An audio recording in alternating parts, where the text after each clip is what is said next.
কক্সবাজারের উখিয়া পালংখালীতে মাছের ঘেরের আড়ালে ইয়াবার বন্দর। প্রতিদিন ঢুকছে শত কোটি টাকার ইয়াবা। ঘেরের নিয়ন্ত্রণ যখন যার হাতে, ইয়াবার সবচেয়ে বড় ডিলারও তখন তিনি। নেপথ্যে প্রশাসনের অসাধু কর্মকর্তা এবং প্রভাবশালী রাজনৈতিক নেতৃত্ব। বিস্তারিত দেখুন কক্সবাজারের উখিয়া থেকে ফিরে খান মাইনুদ্দিন ও মুস্তাফিজুর রহমানের করা 3 পর্বের ধারাবাহিক অনুসন্ধানী প্রতিবেদনের প্রথম পর্বে।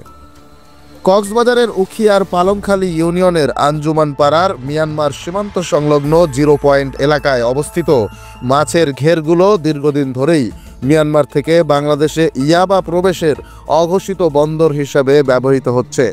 অগ্রযাত্রার অনুসন্ধানী সূত্র বলছে, সারা দেশে ইয়াবার চালানের প্রায় 80% ঢুকছে এই এলাকার 0 পয়েন্ট দিয়ে। আর এই ঘেরের নিয়ন্ত্রণ যখন যার হাতে থাকে তখন তিনিই মূলত দেশের সবচেয়ে বড় ইয়াবার ডিলার বনে যান। অন্তত বিগত 13 বছর ধরে এমনটি হয়ে আসছে।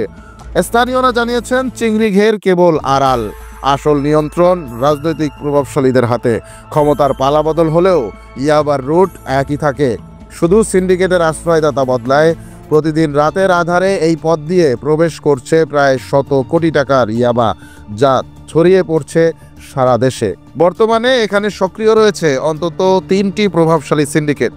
রিজভি সিন্ডিকেট নিয়ন্ত্রণ করছেন আওয়ামী লীগ নেতা বাবুল মেম্বার ও তার ভাই মিজান। তাদের সঙ্গে রয়েছে স্থানীয় প্রভাবশালী ব্যক্তি আনোয়ার সহ আরও অনেকে। অন্যদিকে আবুল ফয়েজ সিন্ডিকেটের দাপটও সমান। পালংখালী ইউনিয়ন যুবদলের সাংগঠনিক সম্পাদক ফয়েজ এই সিন্ডিকেট চালান এবং বর্তমানে ঘেরের নিয়ন্ত্রণে রয়েছেন তিনি।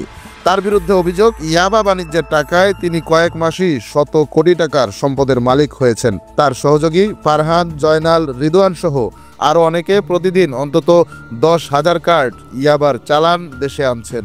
পাশাপাশি আবুল খায়ের সিন্ডিকেটও এখানে প্রভাব বিস্তার করছে। তাদের সঙ্গে জড়িত আছে আবু তাহের, শাহ কামাল, মিজান সহ আরও কয়েকজন মাদক কারবারি। স্থানীয়রা প্রশ্ন তুলেছেন, সীমান্তে বিজিবির ক্যাম্প থাকা সত্ত্বেও কিভাবে প্রতিদিন এত বিপুল পরিমাণ ইয়াবা দেশে প্রবেশ করছে।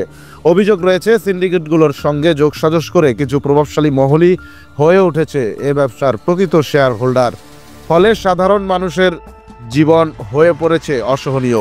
কেউ প্রতিবাদ করার সাহস পায় না এখানে। ইয়াবা সিন্ডিকেটের দাপটে তাদের কণ্ঠস্বর স্তব্ধ হয়ে গেছে। স্থানীয়দের আশঙ্কা, দ্রুত এই 0 পয়েন্টে ইয়াবা কারবার বন্ধ করতে কার্যকর ব্যবস্থা না নিলে পালংখালী সীমান্ত সাধারণ মানুষদের বসবাসের অযোগ্য হয়ে পড়বে এবং গোটা বাংলাদেশকে ইয়াবার অভয়ারণ্যে পরিণত করবে এই 0 পয়েন্ট। দর্শক, ধারাবাহিক অনুসন্ধানী প্রতিবেদনের 2য় পর্বে আমরা তুলে ধরব দেশে ইয়াবা প্রবেশের এই অঘোষিত বন্দরে বিজিবি সহ প্রশাসনের ভূমিকা কি।